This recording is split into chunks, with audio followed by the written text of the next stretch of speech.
Tela, taca ele pau, hein, Andrezão? Já vamos falar desse jogo aí da classificação do Atlético, então. Um empate que foi suado. Agora, dentro das projeções, pelo menos das minhas, eu vou falar por mim, eu não posso falar por todo mundo. Tudo dentro das projeções. Por isso, hoje eu poupo um pouco mais o Kudê, poupo um pouco mais o Tia, dá aquela passadela de pano. Hoje eu vou. Por quê? Eu já imaginava que a pressão seria grande, eu já imaginava que o Atlético comeria o pão que o diabo amassou, eu apostei ontem aqui no bolão da KTO, no nosso palpitômetro, eu apostei num empate chato e modorrento do Atlético, portanto, a mim não surpreendeu.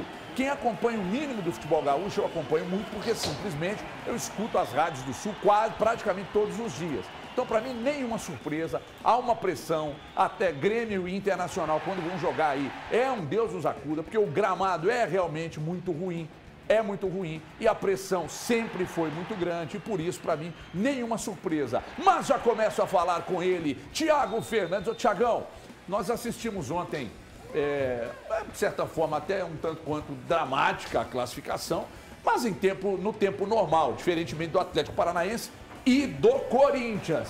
Eu hoje vou dar uma passada de pano para o Kudê e para o time. O que não apaga que não foi, mais uma vez, uma grande atuação do time de Eduardo Kudê. Thiago Fernandes, boa tarde, bem-vindo. Boa tarde, HG.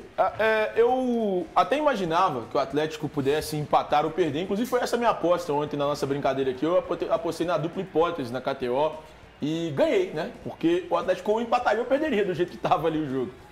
Mas, HG, tem uma situação que aí, desculpe o torcedor, eu sei que às vezes ele liga a televisão esperando algo equilibrado, algo sensato, e não é nem sempre o que eu faço aqui.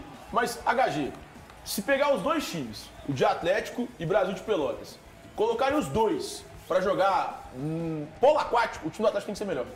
Eles podem jogar no campo alagado. Mas foi, amor. O Atlético foi melhor ontem. Não foi. Empatou por um a um. Não tô falando de eu, tô falando de ter sido melhor. Não, o Atlético tem que ganhar, HG. Não dá pra minimizar o Mas que aconteceu. Mas isso se aplica ontem ao Atlético Paranaense, isso aplica ao Corinthians contra o Remo? Aplica, sim. Ao Atlético Paranaense contra o CRB, ao Corinthians contra o Remo, ao Flamengo Mas você contra o sabe Maringá. por que a mim não surpreendeu? Eu vou te contar por que a mim não surpreendeu. Porque eu pego o Atlético que eu vinha criticando nas semanas anteriores e dizer que eu não estava observando nenhuma evolução e tomando porrada demais da turma que acha que quando eu me posiciono contra o trabalho do Kudê, eu automaticamente estou rezando na cartilha dos meus patrões da rádio Itatiaia, que não tem nenhum sentido isso, até porque eu acho que eles nem escutam a rádio, para falar a verdade. Então o que acontece? É simplesmente porque eu, de fato, não estou vendo. Eu não acho, sinceramente, que o elenco do Atlético é esta merda que muita gente está colocando. O elenco é bom, o elenco tem que render mais. Mas ontem eu vou dar uma passadinha de pano. É por isso, HG, que eu acho que esse elenco, em abril, nós estamos em abril, quase maio, o Atlético tem a obrigação de ser muito melhor do que ele foi no jogo de ontem. Ele tem a obrigação de vencer Mas isso no Brasil de Pelotas. Se isso fosse lá no início da temporada e a gente visse o Atlético com dificuldades em vencer o Brasil de Pelotas, eu diria, é o início de um trabalho, vamos com calma, papapá e tal. Mas hoje, depois de tudo que nós já vimos na temporada, já são 4 meses de temporada.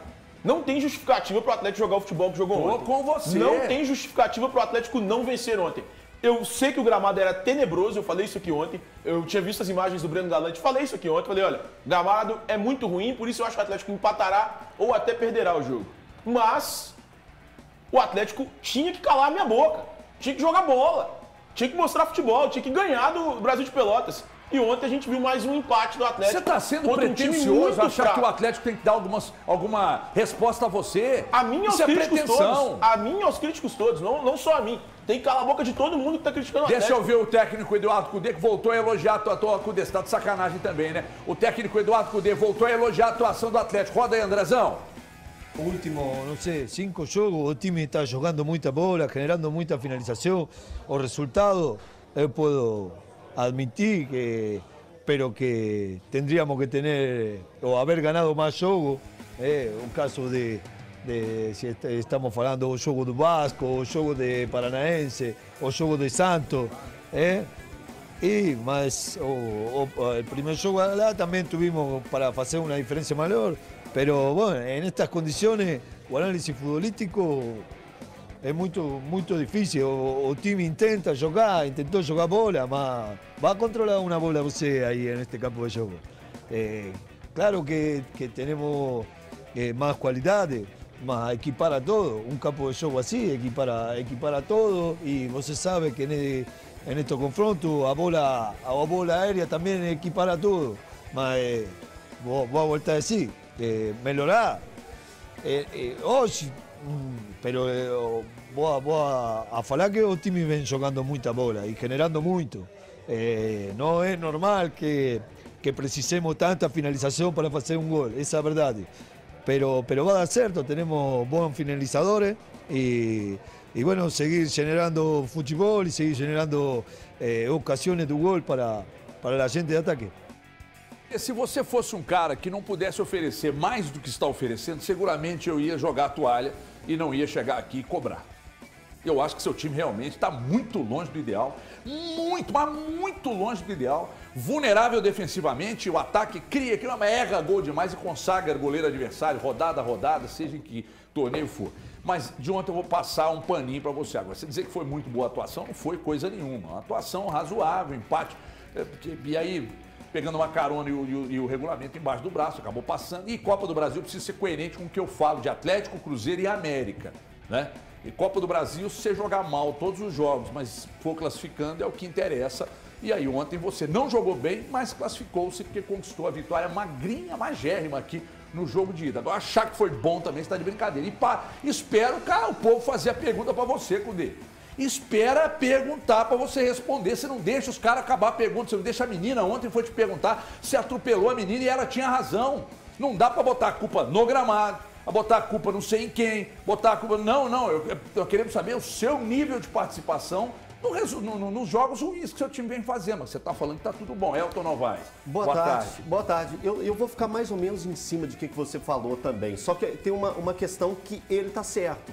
O Atlético está criando. As chances estão sendo criadas. Isso é. O erro absurdo que está acontecendo é dos atacantes. Ontem, por exemplo, o Vargas errou pelo menos nos 3 gols. Se ontem a gente massacrou aqui um pouquinho, entre aspas, o Gilberto por errar tantos gols pelo Cruzeiro, hoje a gente pode falar a mesma coisa a respeito do Vargas. O Vargas passa dentro de campo até certo ar blasé. Ele toca na bola como se tudo já tivesse resolvido, ou estivesse jogando ou passeando em um campo lindo, leve e solto. Ele não entende a pressão que é um jogo de Copa do Brasil. Parecia ontem que ele estava fazendo um amistoso de pré-temporada. Um absurdo. Mas enfim, eu acho que o Atlético, para o jogo de ontem, ele tinha que sair com a classificação. Na nossa análise aqui, ontem, feita aqui dentro dos donos da bola, a gente já tinha colocado todas as dificuldades que o Atlético iria encontrar. Encontrou todas elas. E o Atlético tinha que voltar de Pelotas com a classificação na bagagem. E isso aconteceu. Agora a gente tem que pontuar que o ataque do Atlético tem sido inoperante. Nos últimos 5 jogos do Atlético, mais de 85 finalizações. Então isso preocupa. Quantos jogos desses que o Atlético venceu? Nenhum. O Atlético não venceu nenhum desses 4 jogos que eu estou apontando. Nos últimos 5, também, a mesma coisa. Então o Atlético tem um problema muito grave, que é o problema das finalizações. E o Cudê já entendeu isso. Então o fato do Cudê entender isso e ter colocado, eu acredito nisso, o Cudê ele está revendo alguns conceitos. O time do Atlético não é mais aquele quadradão que ele tinha colocado. Ele tem buscado alternativas. Ontem, por exemplo, ele tem utilizado o Patrick em boa parte do tempo na lateral esquerda. Então isso mostra que ele está tentando mexer o doce. Então eu sou paciente também, que eu acredito que o Cudê possa tirar muito mais dessa equipe. Ô Dola, mostra o pé do Hulk aí pra mim, porque vocês vão entender por que eu pedi o pé do Hulk para perguntar ao Dola, que eu vou perguntar agora. O atacante Hulk, inclusive, postou imagens, né, depois do jogo, do tornozelo inchado, e aí isso pode, eu não estou dizendo que vai, pode indicar que de repente ele nem atue no final de semana contra o Atlético Paranaense, etc e tal. Aí quando você pega seu principal atacante, que ontem nem fez um grande jogo não, mas você pega o seu principal atacante do futebol brasileiro, e aí você não tem, de repente pode não ter no final de semana.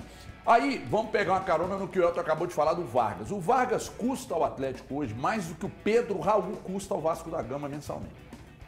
O custo-benefício do Vargas, que outrora eu defendi aqui. Eu também. Né? Eu sou defensor. Eu defendi aqui. Eu sigo defendendo, viu? Você segue defendendo? Eu gosto também. Então o que faz? Dá uma sequência para ele, testa outra formação. E aí, Doleta, boa tarde. Boa tarde, Everton, companheiros, pessoal de casa.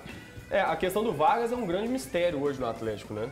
Porque ele é um jogador que consegue, em muitos momentos, ser extremamente importante, como ele foi no ano passado. Se o Atlético está na Libertadores hoje, muito ele deve ao Vargas pelos gols que fez na reta final do Brasileirão do ano passado. Mas é um jogador que em vários e vários momentos, como o Elton falou bem, ele é blasé em campo.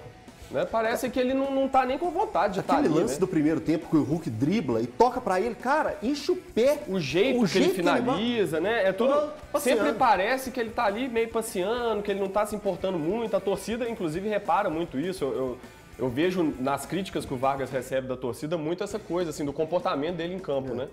E ele é um jogador que tecnicamente já mostrou, né, não é nenhum garoto, já está no futebol há muitos anos, ele já mostrou toda a qualidade que tem, mas ele não consegue mostrar essa qualidade sempre. Né? Ele é muito inconstante, ele é um jogador que oscila demais dentro da temporada. Sim. E um clube como o Atlético, que quer brigar por títulos, e um jogador como ele, que recebe um salário tão alto, precisa ser mais regular. O Atlético precisa dele, conta com ele e ele precisa entregar essa regularidade. Ele custa muito caro para entregar tão pouco. Eu tenho um problema hoje nesse time, né, em relação a essas coisas. Desculpa até, Valu, tomando seu espaço. Você não quer deixar o Valu falar, Thiago, tá claro. O Valu tem falado muita bobagem, né? Eu tô poupando ele disso. Daqui a pouco irei mais. Então peraí, você ameaçou? Qual bobagem você acha que você vai falar? Eu acho que quem tem que apontar é quem acusa as bobagens, né? Inclusive, vou apontar algumas que você e o Elton disseram. Que isso, cara. Não, então pode ir, fica à vontade. Não, pode ir. Te dou tapete vermelho pra você. Boa tarde, HG, boa tarde a todos. Você imagina lá atrás se tivessem feito o que o Elton sugeriu, por exemplo, quando a gente colocou a sequência dos jogos do Atlético. Atlético e Brasil de Pelotas, aqui dá para usar o time misto. Só fala bobagem. Né? O Atlético garantiu a classificação. Eu disse ontem, vou repetir. Ontem a missão do Atlético para mim, Pelotas, era sair com a classificação. Tem sim que ser levado em consideração. O campo ontem dificulta sim a prática de um bom futebol. E também a tabela do Campeonato Brasileiro. O Atlético já joga sábado, então acho até que muitas escolhas do Cudê foram pensando fisicamente no time. O Atlético não precisava de ter sofrido tanto, na minha opinião, porque foi conseguir o gol de empate aos 45 minutos da segunda etapa, onde essa classificação iria para os pênaltis, e aí acho que sim, não precisava. E o Vargas, quando o Elton diz também que parece não ter a noção de... Vamos lembrar que o Vargas, na final da Copa do Brasil em 2021, contra o Atlético Paranaense, para mim, foi um dos principais jogadores daquele título. Então, não sei como que anda a cabeça do Vargas com relação ao Atlético. Ele já viveu vários momentos, já viveu o momento, inclusive, de talvez ser até relegado. Neste momento, outra coisa importante que eu quero colocar aqui para os colegas é o seguinte. A gente sempre fala da qualidade do elenco do Atlético e ela está aí, é evidente. Mas cada um está jogando dentro do máximo na sua qualidade, inclusive os reservas? Não. Boa pergunta. E esse é meu ponto em relação ao Vargas, o HG. O quê? Eu tô com o Valu nessa. Beleza. Mas você não falou que só fala bobagem, irmão? Toca aí. Pois é. Aí fala muita bobagem. Eu achei que eu ia poupá-lo de falar uma bobagem, mas ele falou coisa certa hoje. Parabéns, Valu. Raro, mas acontece. Então, o Valu falou uma coisa que eu tô com ele, cara. Ficam colocando a culpa no Vargas ou responsabilizando o Vargas por um resultado como o de ontem. É claro que ele tem responsabilidade, mas ele não é o único. Cara, o Hulk ontem dominou várias bolas na canela. Não foi uma, não foram duas, foram várias. É por isso eu digo que o gramado ruim prejudica. Mas o atacante que ganha... Mas se o Hulk tivesse perdido 4 gols, 3 gols, igual o Vargas perdeu ontem, ele seria cobrado também. O Hulk também precisa decidir. A chance clara é o atacante tem que ele nunca seria cobrado, não? Sim. Igual o Vargas? Mas nunca. Não, até porque o crédito... Não, mas ele tem um crédito muito maior também. O crédito é muito maior. Mas ele dá muito mais resposta. Eu acho que ele tem que ser cobrado por aquilo que você faz. A questão é que eu não consigo nem imaginar o Hulk perdendo tantos gols assim. O Paulinho recebeu uma bola... Que também não tá jogando nada. Que também bateu mascado, que é uma coisa básica, né? Agora, por que eu alivio pro Paulinho, alivio o Hulk ter dominado na canela e até para o Vargas ontem? Por preferência. Não. Eu alivio porque essa porra desse gramado que é horrível, cara. Agora, aí já sempre tem alguém que diz assim, o gramado é ruim para os dois lados. Não é. O gramado é muito ruim para um time que tecnicamente é melhor e que não joga aí. O Brasil de Pelotas joga todos os jogos em casa no seu estádio. Isso é óbvio, isso é lógico. Então é óbvio que ele vai sentir menos. Então eu vou dar uma relevada e passar um paninho pro Hulk, pro Vargas, pro próprio Paulinho. Bate a bola, foi bater, bateu mascado, que a bola vai quicando e fica toda ela muito ácida ali na frente para bater. Então por isso eu vou dar uma passada de pano. Até mesmo para o Cudê. Foi dramático e não precisava ser tanto. Agora, seria muito mais se fosse assim como o Corinthians para os penais, assim como o Atlético Paranaense para os penais. E contra o Atlético Paranaense, se o Hulk não for a campo, eu escalaria o Vargas. Dá mais uma chance para o Vargas provar que ele não é esse vagalume que muita gente está dizendo. E eu vou falar agora de um assunto